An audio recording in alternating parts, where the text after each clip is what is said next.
واللہ ما طلعت شمس ولا غربت الا وانت فی قلبی. بے خبر تو جوہر آئینہ ایام ہے، تو زمانے میں خدا کا آخری پیغام ہے. اپنے دور خلافت میں تہجد کے بعد ذرا حالات معلوم کرتے کے لیے گلیوں میں چکر لگا رہے تھے. ایک مقام سے دو عورتوں کی آواز آئی. ایک ذرا بڑی عمر کی تھی، ایک چھوٹی لڑکی تھی. اس نے پوچھا بکری نے دودھ دے دیا؟ دے دیا. کتنا دیا؟ کہ ذرا تھوڑا دیا ہے. بھئی مانگنے والے تو پورا مانگیں گے تو اس میں تھوڑا پانی ملا دو. اس نے کہا کہ امیر المومنین نے اعلان نہیں کروایا کہ کوئی دودھ میں پانی نہ ملائے؟ اس نے کہا کون سا امیر المومنین، عمر دیکھتے ہیں یا منادی دیکھ رہا ہے؟ تو آگے سے جوان بچی نے جواب دیا کہ ماں عمر نہیں دیکھتا تو عمر کا پروردگار تو دیکھتا ہے.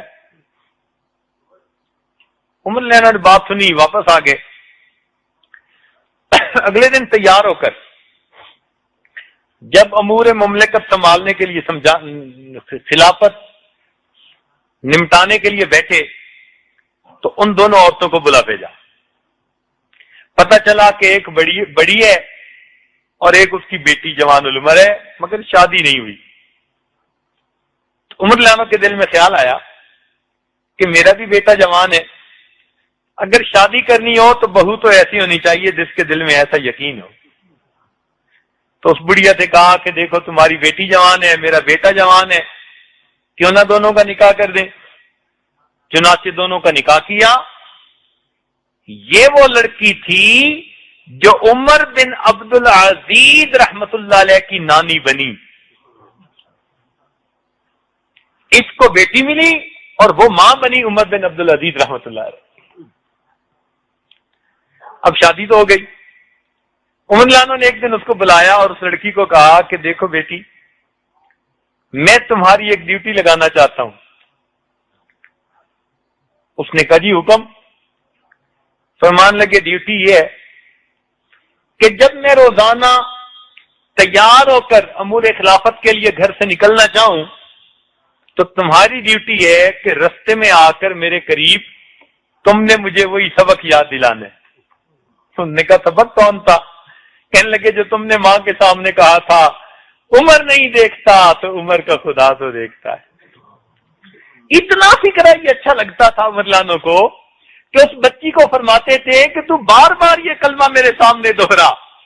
چنانچہ ہر دن وہ بچی آپ کو جاتے ہوئے یاد دلاتی، قریب آ کے کہتی اگر عمر نہیں دیکھتا تو عمر کا خدا تو دیکھتا ہے. کتابوں میں لکھا ہے عمر لانو کے دل پہ اتنا وہ چھاپ لگ گئی تھی اس فکرے کی، تنہائی میں بیٹھے ہوئے خود بخود کبھی کبھی کہہ اٹھتے تھے عمر نہیں دیکھتا عمر کا خدا تو دیکھتا. عمر نہیں دیکھتا عمر کا خدا تو دیکھتا. ایسا دل پہ وہ فکر پیوست ہو گیا.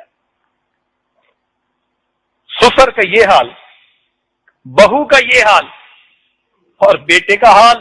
عبداللہ ابن عمر لانو جاتے ہیں راستے میں تو ایک جگہ ایک چرواہا ملا. چرواہے کو کہا کہ بھائی کچھ ہمیں دودھ ہی دے دو. انہوں نے کہا جی میری یہاں نہیں ہے بکریاں، اجازت نہیں ہے. بھائی ہم کچھ بنائیں گے، کھانا پکائیں گے، تمہیں بھی کھلائیں گے. انہوں نے کہا جی میرا تو روزہ ہے. تو بڑے حیران ہوئے کہ جنگل میں دیکھنے والا کوئی نہیں، گرمی کی شدت اور پھر بکریاں چرانے والا. اللہ توبہ، اتنا بھاگنا پڑتا ہے کہ بندے کا جو ہے وہ حشر ہو جاتا ہے. یہ روزے کے ساتھ تو دل میں خیال ہے اس کو آزماتے ہیں. تو اس کو مشورہ دیا آزمانے کی خاطر، بھئی ایک بکری ہمیں بیچ دو، ہم اس کو پکائیں گے، تم بھی افطاری کر لینا، ہم بھی کھائیں گے. اس نے کہا جی میں مالک تو نہیں ہوں. بھئی تم مالک کو کہہ دینا کہ ایک بکری کو بھیڑیا لے گیا. وہ نوجوان مسکرایا اور کہتے ہیں کہ اچھا اگر میں اس کو کہوں گا بکری کو بھیڑیا لے گیا تو فَأَيْنَ اللَّهُ، پھر اللہ کہاں ہے؟ اللہ بھی تو ہے نا۔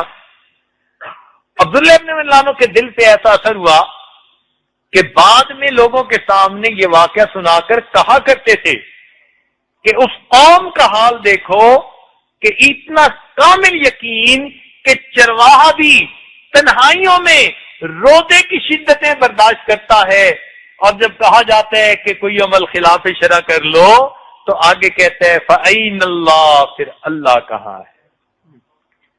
تو بیٹے کا یقین ایسے بنا، باپ کا یقین ایسے بنا، بیوی کا یقین ایسے بنا۔ اس وقت گھر کے سب لوگ ایسے ہوتے تھے۔ چنانچہ عمر لانو کا یقین ایسا تھا قیامت کے بارے میں کہ جب آپ کی وفات ہونے لگی، آپ نے اپنی وصیت فرمائی کہ مجھے جلدی نہلا دیں اور جلدی دفنا دیں۔ 2-3 دفعہ اس کو دہرایا تو ایک صحابی نے کہا کہ امیر المومنین ہم جلدی دفنائیں گے، جلدی آپ کو کفنا دیں گے، اتنی جلدی آپ کیوں کر رہے ہیں؟ تو جب یہ کہا تو عمر لانو کی آنکھوں میں آنسو آ گئے، فرمان لگے میں جلدی اس لیے کر رہا ہوں کہ اگر تو اللہ تعالیٰ مجھ سے راضی ہوئے تو تم مجھے اللہ سے جلدی ملا دینا، اور اگر اللہ مجھ سے خفا ہوئے تو میرا بوجھ کندھے سے جلدی ہٹا دینا۔ اور عمر کے انجام کو تو اللہ بہتر جانے، عمر کے انجام کو تو اللہ بہتر جانے۔ اشرا مبشرہ میں سے تھے، مراد مصطفیٰ تھے، لو کان بعدی نبی لکان عمر، یہ فضائل تھے، مگر پھر بھی کہتے ہیں عمر کے انجام کو تو اللہ بہتر۔